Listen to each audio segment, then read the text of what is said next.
సకల ప్రాణులలోనూ వారి ప్రారబ్ధ కర్మముననుసరించి సమాన రూపములో ఉండి తనతో సములు కాని తనకంటే అధికులు కాని లేని జగన్మాత లలితాంబికను వివరించే దివ్య స్తోత్రరాజమైన శ్రీ లలితాత్రిశతీ నామార్థములు 81వ భాగము.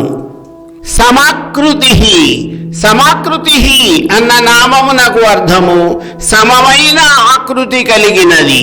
సమమైన ఈ జగత్తునకు అభిన్నమైన సచిదానంద రూపమైన రసముతో కూడిన ఆకృతి కలిగిన జగన్మాతను శ్రీ లలితాత్రిశతీ స్తోత్రము సమాకృతి అన్న నామముతో కీర్తించినది.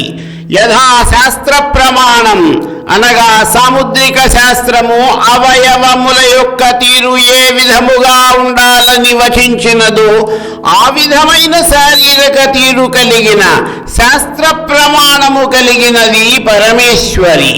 కేవలము శారీరక సమాకృతి మాత్రమే కాక బలము, వీర్యము, యశస్సు, గాంభీర్యము, ధైర్యము మొదలైన లక్షణములలో కూడా సదాశివునితో సమానమైన ప్రమాణములు కలిగినది. పరిపూర్ణ జ్ఞాన స్వరూపము తన భక్తులకు కేవలము తన జ్ఞానమునే కాక ఈశ్వర జ్ఞానమును కూడా కలిగించు సమానమైన ప్రమాణములు కలిగిన వారు మరి ఒకరు లేకుండుటచే జగదీశ్వరి సమాకృతి అన్నది సార్థక నామధేయమైనది.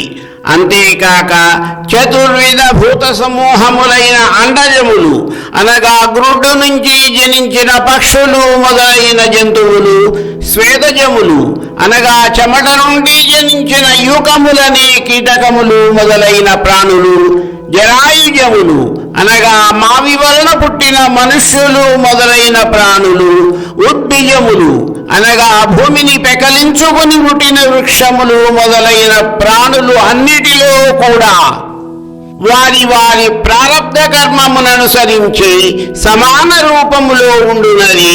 వారు ఆచరించిన కర్మలను అనుసరించి తగిన ఫలములను ప్రసాదించుటలో ఎటువంటి పక్షపాతము లేనిది అయిన మాత సమాకృతి అని కీర్తించబడిన జగదీశ్వరి. సమాకృతి అన్న నామమునకు మరొక అర్థము బాల్య, యవ్వన, వృద్ధత్వము మొదలైన దశలేవి లేకుండా ఏకవిధముగా ఉండే నిత్య యౌవనశాలిని. అటువంటి సమాకృతి దగ్గరగా ఉండడమైనా కనీసము మనకు సాధ్యమేనా అన్న విషయమును గీతాచార్యుడైన శ్రీకృష్ణ భగవానుడు భగవద్గీతలోని 18వ అధ్యాయమైన మోక్ష సన్యాస యోగములోని 54వ శ్లోకములో ఈ విధముగా వివరించారు. బ్రహ్మభూత ప్రసన్నాత్మా న శోచతి న కాంక్షతి సర్వభూతేషు మద్భక్తిం లభతే పరమం. సచ్చిదానంద ఘన రూపుడైన పరబ్రహ్మమునందు ఏకీభావస్థితుడై ప్రసన్న మనస్కుడైన యోగి ఏ విషయమునకు శోకింపడు, దేనిని కూడా వాంఛింపడు. సమస్త ప్రాణుల యందు ఆ విధమైన సమభావము కలిగిన అట్టి యోగి నా పరాభక్తిని పొందును. కఠోపనిషత్తు అంగుష్టమాత్రం పురుషోంతరాత సదా జనానాం హృదయే సన్నివిష్ట అనగా అంగుష్టమాత్రుడు అంతరాత్మ అయిన పురుషుడు జీవుల హృదయమందు సమానముగా ఎల్లప్పుడూ వసించి ఉండును అని వచించుటచే పరమేశ్వరి సమాకృతి అన్న నామముతో కీర్తించబడినది. సర్వ ప్రపంచ నిర్మాత్రి ఈ సమస్త విశ్వమును కేవలము తన కనురెప్ప సైగతో సృష్టించిన జగన్మాత లలితాంబికను శ్రీ లలితాత్రిశతీ స్తోత్రము సర్వ ప్రపంచ నిర్మాత్రి అన్న నామముతో కీర్తించినది. భూత భవిష్యత్ వర్తమాన కాలములలో అన్నిటిలోనూ ఉండుట చేత అనాది అయిన సంసారమును నిర్మించి అందు అణువణువున వ్యాపించి ఉండుట చేత జీవులకు మోక్ష కారణమగుట చేత కూడా జగన్మాత సర్వప్రపంచ నిర్మాత్రి అన్న నామముతో కీర్తించబడినది.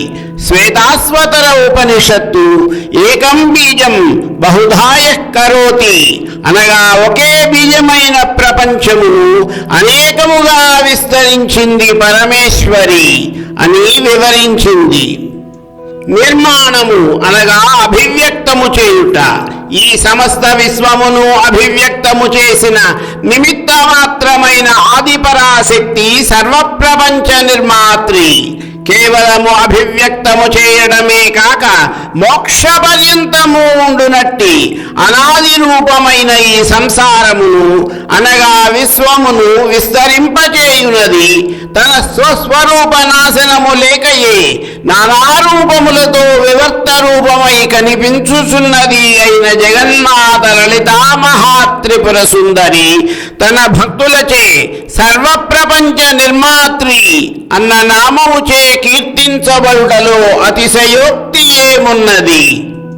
సమానాధిక వర్జిత, తనతో సమానులు కాని తనకంటే అధికులు కాని లేని ఆదిపరాశక్తి శ్రీ లలితాంబికను శ్రీ లలితా త్రిశతీ స్తోత్రము సమానాధిక వర్జిత అన్న నామముచే కీర్తించింది.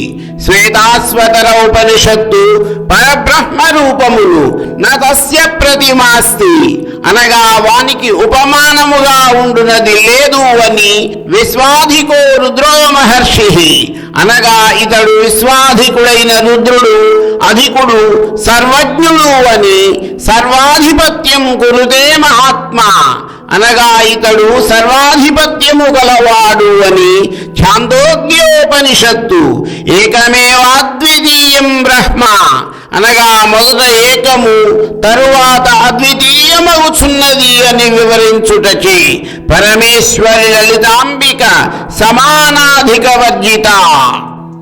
ఈ లోకములో కులము చేత కాని శీలము చేత కాని జాతి చేత కాని గుణములలో కాని పోలిక గలవాడు సమానుడవుతాడు. ఆ కుల జాతి గుణములతో మిక్కిలి ప్రశంసించదగిన వాడు అధికుడవుతాడు. అసలు కులము జాతి వంటివి ఏవీ లేని నిర్గుణ స్వరూపిణి అయిన పరమాత్మ స్వరూపిణి జగన్మాతతో సములు కాని అధికులు కాని లేనే లేరు.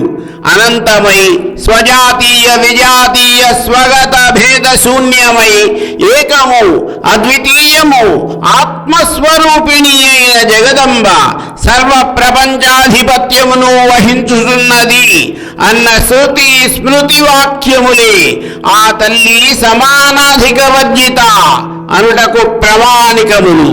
మరికొన్ని నామార్థముల వివరణ నా తరువాతి భాగములో.